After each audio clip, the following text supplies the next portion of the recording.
కమ్మని కథలకు స్వాగతం. కథలోకి వెళ్ళబోయే ముందు మీరు గనక మన ఛానల్లోనికి ఫస్ట్ టైం వచ్చినట్లయితే లైక్ చేయండి, షేర్ చేయండి, సబ్స్క్రైబ్ చేయండి. ఒక ఇంట్లో 3 వాటాలు ఉన్నవి. ఒక వాటాలో వరదాచారి అనే పంతులు ఉంటున్నాడు. ఇంటి వద్ద అతను 25 మంది పిల్లలకు పాఠాలు చెబుతూ ఉంటాడు. రెండో వాటాలో జోగిరాజు అనే భక్తుడు ఉన్నాడు. అతని ఇంట రోజు భజనలు, పురాణ కాలక్షేపము, బోధనలు ఉంటాయి. మూడో భాగంలో ఉన్న వెంకటయ్యకు ఉద్యోగం లేదు, కానీ అతని భార్య వంటి మీదకి ప్రతి శనివారం దేవుడు వచ్చి ప్రశ్నలు అడిగిన వారికి ఆవిడ ద్వారా సమాధానాలు చెబుతాడు. ప్రశ్నలు అడిగే వారి దగ్గర వెంకటయ్య ప్రశ్నకు 2 రూపాయల చొప్పున వసూలు చేస్తాడు. అయినా శనివారం వచ్చేసరికి అతని ఇల్లు జనంతో కిటకిటలాడుతూ ఉంటుంది. ఆ ఇంటికి మంచినీటి సౌకర్యం లేదు. అందుచేత మంగయ్య అనే వ్యక్తి చెరువు నుంచి నీరు తెచ్చి 3 వాటాల వాళ్లకు పోస్తాడు. మంగయ్య ఎటూ ఎవరూ లేని ఒంటరివాడు. పార్వతి అనే మనిషి 3 వాటాల్లోనూ పాచి పని చేసి తన తండ్రిని పోషిస్తోంది. ఒక్క శనివారం సాయంత్రం పార్వతి గిన్నెలు కడిగి వెంకటయ్య గారి వంటగది గుమ్మంలో బోర్లిస్తోంది. రోజల్లా నోరు పడిపోయేలా ప్రశ్నలకు జవాబులు చెప్పిన వెంకటయ్య భార్య నీరసంగా చాప మీద పడుకొని ఉంది. భక్తులు తెచ్చిన పళ్ళు, కొబ్బరి చిప్పలు బుట్టలో సర్దుతున్నాడు వెంకటయ్య. త్వరలోనే చీకటి పడగానే అతను వాటిని అమ్ముకొని వస్తాడు. వెంకటయ్య సర్దే పళ్లనన్నిటినీ చూడగానే పార్వతికి మంచాన పడి ఉన్న తన తండ్రి జ్ఞాపకం వచ్చాడు. ఆమె ఉండబట్టలేక, బాబుగారు, కొనాలంటే చాలా ప్రియం, 2 పళ్ళు ఇచ్చారంటే మా నాన్నకు తినిపిస్తాను అన్నది ప్రతిమాలుతున్నట్లుగా.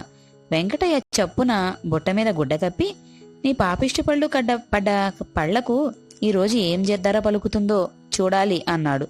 నీరసంగా ఉన్న వెంకటయ్య భార్య లేచి కూర్చుని, నీకు జీతం కాక పళ్ళు పలహారాలు కూడా కావాలా?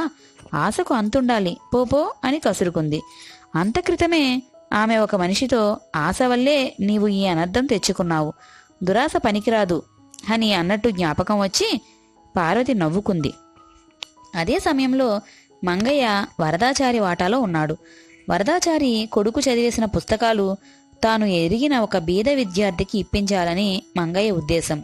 వరదాచారి ఒకప్పుడు విద్యార్థులతో అన్ని దానాలలోకి విద్యాదానం గొప్పది అనడం మంగయ్య విని ఉన్నాడు కూడాను. మంగయ్య వరదాచారికి ఆ బీద విద్యార్థి గురించి చెప్పి, మీ అబ్బాయి పుస్తకాలు ఇక అవసరం లేనివి ఉంటే పాపం ఆ బీద విద్యార్థి చదువుకుంటాడు అన్నాడు. ఇది మరీ బాగుంది రోయ్, దురాశ కాకపోతేను. బీదవాడికి చదువెందుకు, కూలి పని చేసుకోక పుస్తకాల ఖరీదు సకమైనా ఇచ్చుకోమను అన్నాడు వరదాచారి. అది సాధ్యం కాదని మంగయ్య అవతలికి వచ్చేస్తుంటే వెంకటయ్య వాటాలోంచి వస్తున్న పార్వతి ఎదురుపడింది. ఇద్దరూ ఒకరి విషయం ఒకరికి చెప్పుకున్నారు. ఈ విషయాలకేం గాని రేపు పక్క ఊళ్ళో జాతర, వెళదామా అన్నది పార్వతి. ఇక్కడ పని ఎవరు చూస్తారు అన్నాడు మంగయ్య. చీకటితో వచ్చి చేసిపోదాం, సాయంకాలం రావద్దు. జోగిరాజు గారు భక్తిగలవాడు, ముందు ఆయన అనుమతి తీసుకుందాం అన్నది పార్వతి. అవును, రోజులో పావుభాగం దేవుడి గుడిలో దైవచింతనలో గడపాలని ఆయన అనడం విన్నాను అన్నాడు మంగయ్య. అయితే జోగిరాజు వాళ్ళు జాతరకు వెళ్ళడానికి అనుమతి ఇవ్వకపోగా, మీకు ఆశ ఎక్కువ, పని చేయకుండానే మీకు జీతం కావాలా? ఒక్క పూట పని మానినా జీతం విరగ్గోస్తాను. దేవుడి కోసం ఎక్కడికో వెళ్లాలా ఏం? ఆయన ఎక్కడ పడితే అక్కడే ఉన్నాడు అన్నాడు. ఇద్దరూ బయటికి వచ్చారు. ఈ పెద్దవాళ్ళు చెప్పేదానికి చేసేదానికి పోలికే ఉండదు అన్నది పార్వతి కోపంగా. మర్నాడు ఉదయం మసక వెలుతురులో నీళ్లు తెస్తున్న మంగయ్యకు ఆ లోగిలిలో ఏదో మెరుస్తూ కనిపించింది. కావిడి దించి మంగయ్య దాన్ని చేతిలోకి తీసుకున్నాడు. అదొక బంగారు ఉంగరం.